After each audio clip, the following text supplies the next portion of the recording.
Restless.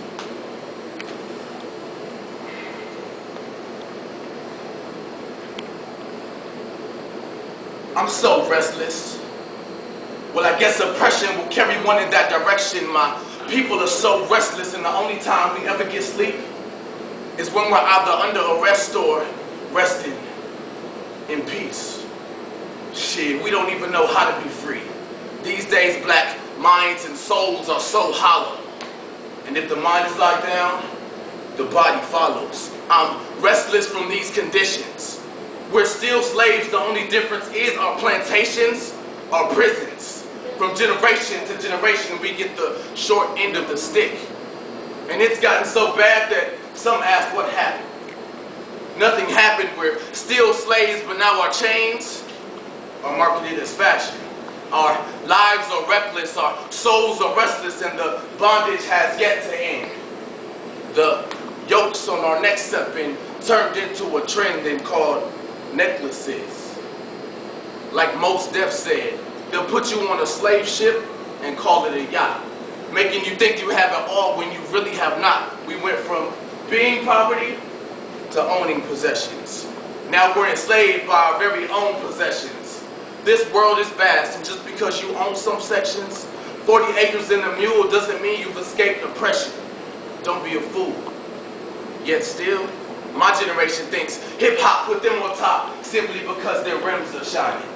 But those rims are so bright, we've become blindsided to reality. What is an African American? An African, enslaved by America's get-rich-quick mentality. Let me take you back and forth between then and now, so you'll see there hasn't been any change of any sort. In a past life, I was a field hand, a workhorse. I was born and bred to work real hard. And I worked so hard that generations later, there were no jobs to be found. All I found was that the nation I took part in building up had torn my soul down. In a past life, I was a young slave who was forced to pick cotton and tobacco. Generations later, I stand on the corner flossing 100% cotton clothes, choking off cigarette smoke. In a past life, I was a female slave who was viciously raped by massa for his own pleasure. Now, generations later, I find myself a free woman who gives in to the discretion of a male erection, and I can't find myself because I'm so used to being someone else's possession.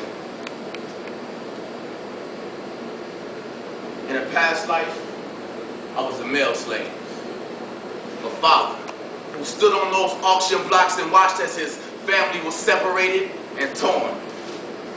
Now, generations later, I stand in court, a deadbeat dad, unwilling to pay child support. So ain't nothing changed. From what I've seen, it's the same old play, just a different scene. What?